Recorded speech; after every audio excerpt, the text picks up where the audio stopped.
This is your morning boost, recorded in the FowardED Network studios. A weekly spark for educators and school leaders ready to lead, teach, and live with greater intention. This is your morning boost. Good morning, everybody. Welcome back to your morning boost. One of the biggest surprises I had when I first became a school leader was realizing that explaining something well doesn't necessarily mean people understood it. As teachers, we spend our careers trying to make ideas understandable for students. We check for understanding, we ask questions, we reteach when necessary. Then we become administrators. And somewhere along the way, it's easy to start believing that if we've said something clearly in a staff meeting or if we put it in an email, then we've done our part. If people don't understand it after that, well, maybe they just weren't listening. I've come to think of this differently.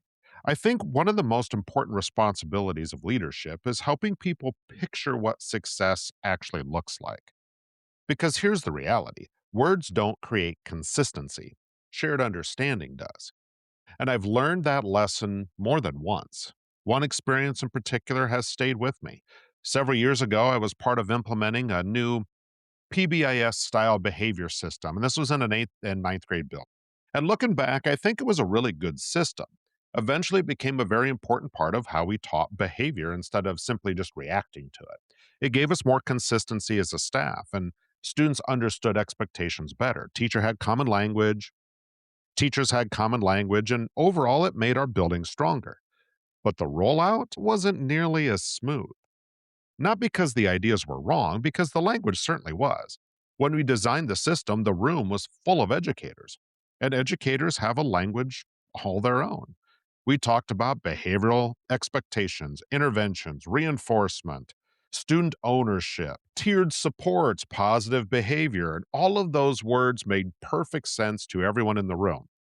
Nobody in the room needed an explanation. We all shared the same background knowledge. Then we introduced the plan to our students and parents. That's when I realized something. We hadn't written the plan for students. We'd written it for educators. Our families don't speak educationese. Our students certainly don't either. To them, many of the words we thought were perfectly clear were really just educational jargon. And here's the interesting part. The plan itself, it wasn't the problem. The language was. We had confused familiar language with understandable language, and those are not the same thing. I think that's something that experts struggle with in every profession. The longer we work in something, the easier it becomes to forget what it's like not to know the vocabulary. We skip steps, we use tons of acronyms, we assume background knowledge.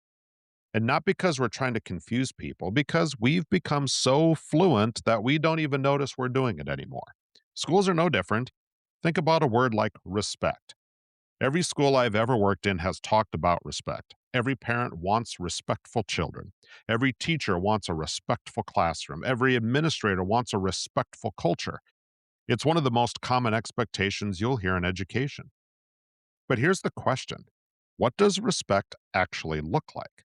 Not what does the word mean? I'm not asking for a definition. What would I actually see? If I walked into your hallway during passing time, how would I know students were being respectful?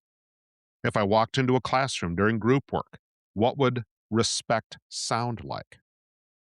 If two students disagreed with each other, what behaviors would tell me they were still being respectful? That's a different conversation, because now we're moving beyond vocabulary. We're creating a picture, and pictures are much harder to misunderstand than labels.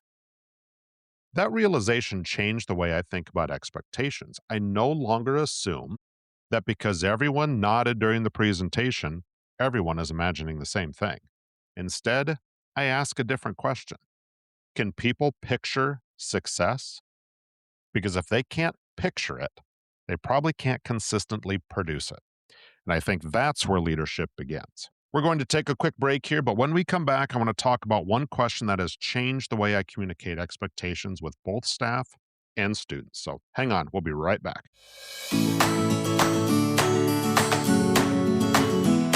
This segment is sponsored by Grunmeyer Leader Services. Since 2013, GLS has been a trusted partner for school districts across the Midwest, specializing in executive recruitment and leadership support. They believe that great schools start with great leaders, and they are here to help you find the perfect fit for your district. Transform your school's future with the right leader. Visit GrunmeyerLeaderSearch.com to learn more. Grunmeyer Leader Services, transforming education one leader at a time.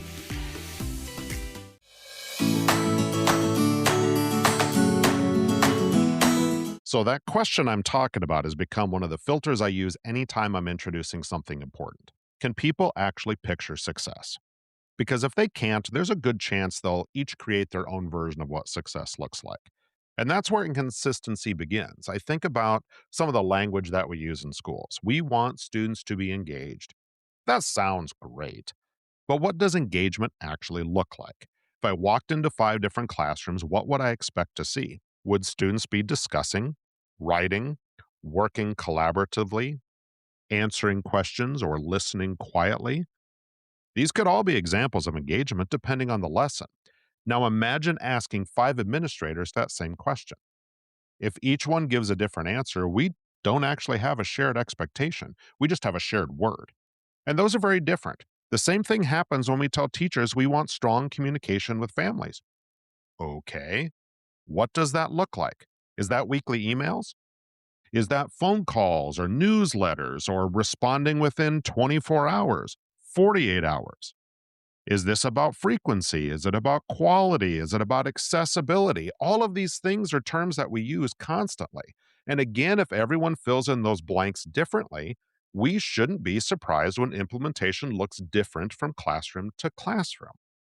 I think that's why one simple question has become so valuable for me. Instead of asking, did I explain the expectation? I try to ask, could someone describe what success looks like? Those are completely different questions. One measures my communication, the other measures their understanding. And leadership should probably care more about the second one. Here's another example for you. Imagine you tell your staff, we really want collaboration in our PLCs this year. Everybody's going to nod because that sounds really good. Now ask one follow-up question. If I walked into your PLC next Tuesday, what would I actually see? I bet the conversation changes. Instead of talking about collaboration as an idea, we're talking about collaboration as an observable practice. Would teachers be analyzing student work? Would they be discussing instructional strategies or planning interventions? Would everyone have a voice in the conversation? People can picture this now, and once people can picture success, they have a much better chance of actually creating it. I think that's one of the hidden responsibilities of leadership. Our job isn't simply to communicate expectations. Our job is to remove ambiguity, to make the invisible visible, to take ideas that exist in our heads and describe them clearly enough that other people can see the same picture. Because here's what I've learned. When expectations are vague, people usually aren't being resistant, they're just being reasonable. They're filling in the blanks with their own experiences. They're doing exactly what any of us would do. The inconsistency, it's not a character problem, it's a clarity problem. And once I started looking at it that way, I found myself changing my own leadership. Instead of spending more time explaining, I started spending more time asking questions. What would this look like? What would we hear? How would we know if we are doing this well? Those questions almost always lead to better conversations than another explanation ever can. Because the moment people begin describing success together, they begin building shared understanding together. And that's when consistency starts becoming possible.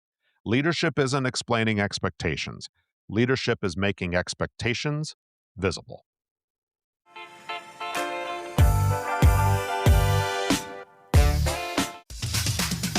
Strong schools don't just happen in classrooms. They happen in conversations. BrightPath Family Connect helps schools and families stay aligned with simple updates, reminders, and meaningful communication that actually gets seen. Because when families are informed, students are supported. BrightPath Family Connect. Better connection, better learning.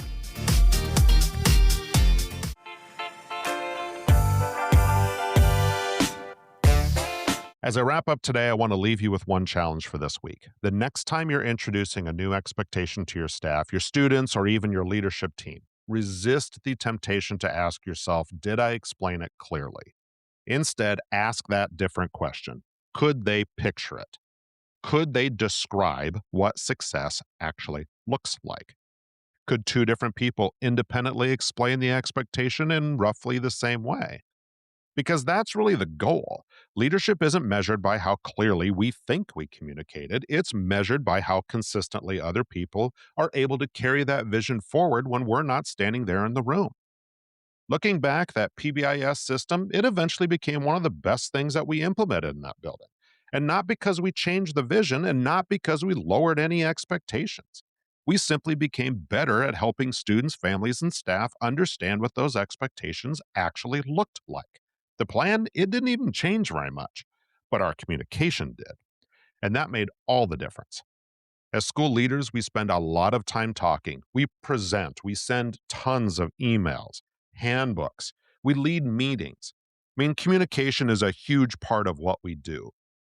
But maybe our real work isn't simply communicating. Maybe it's creating shared understanding. So as you head to your building this week, listen for the words you're using. Respect, engagement, collaboration, ownership, responsibility, all of those words you're going to use that are super, super important. But don't stop at the word. Help people see it. Because when people can picture success, they have a much better chance of creating it. And that's what leadership is really about. Thanks for spending a few minutes with me this morning.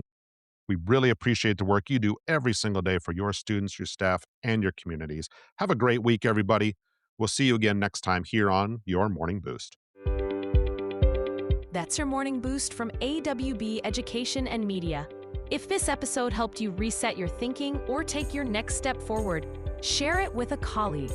And don't forget to subscribe so your next boost is ready when you need it. Keep showing up with intention. Keep moving forward, and we'll see you next time.